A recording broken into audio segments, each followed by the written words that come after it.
காலேஜ்ல படிக்கிற மாணவர்கள், குறிப்பா ஃபைனல் இயர் படிக்கிற மாணவர்கள் இதை ரொம்ப தெளிவா கேளுங்க. இன்டர்ன்ஷிப்புக்கு உங்களை கூப்பிடுறோம்னு உங்களுக்கு மெயில் வரும். சரி, நம்ம இன்டர்ன்ஷிப் போயிருவோம். மாசம் மாசம் உங்களுக்கு ஸ்டைஃபண்ட் வேற கொடுக்கறோம். நல்ல கம்பெனி BCODEZ அப்படிங்கிற கம்பெனில இருந்து கூப்பிடுறோம்.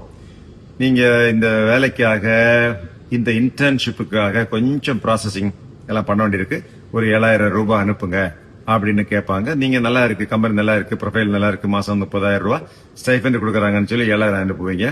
இப்ப என்ன சொல்லுவாங்க, நீங்க ஒரு கோர்ஸ் படிக்கணும், ரோபோட்டிக்ஸ் கோர்ஸ் படிக்கணும், ஆர்டிபிஷியல் இன்டெலிஜென்ஸ் கோர்ஸ் படிக்கணும். அதை படிச்சுக்கிட்டீங்கன்னா இன்ஜினியரிங் முடிச்சிட்டு காலேஜ் முடிச்சுட்டு வெளியே வந்ததும் உங்களுக்கு 2 லட்சம் ரூபாய் சம்பளம் கொடுக்கறோம். இந்த கோர்ஸ் நாங்களே ஏற்பாடு பண்ணி கொடுக்கறோம். இனிஷியல் ஃபர்ஸ்ட் இயர் ஃபீஸ் கட்டுறது நாங்களே கட்டிக்கிறோம். நீங்க வெறும் 1 லட்சம் ரூபாய் கட்டிக்கிங்க இப்படின்னு சொல்லி உங்கள்கிட்ட 1 லட்சம் ரூபாய் கட்ட வச்சு சிம்பிளாவனங்களை ஏமாத்திட்டு போறாங்க. நிறைய கல்லூரி மாணவர்கள் ஏமாந்துட்டாங்க. 3 நாளா எனக்கு ஏகப்பட்ட கம்ப்ளைண்ட் வந்திருக்கு. எனவே தமிழ்நாட்டில் உள்ள எல்லா மாணவர்களுக்கும் இதை போய் சேர்ற மாதிரி இந்த வீடியோவை போய் சேர்த்துருங்க. காலேஜில் படிக்கிற மாணவர்கள், உங்களுக்கு இது போன்ற ஒரு ஃபேக் இன்டர்ன்ஷிப் கொடுக்கறோம், இல்ல ஜாப் கொடுக்கறோம்னு சொல்லி ஃபேக்கா வந்து இதுக்கு ஒரு கோர்ஸ் படிக்கணும், நாங்களே கரஸ்பாண்டன்ஸ்ல கோர்ஸ் படிக்க வைக்கிறோம்னு சொன்னா நம்பிடாதீங்க. ஒட்டுமொத்த பணமும் போயிடும். கொஞ்சம் கேர்ஃபுல்லா இருங்க.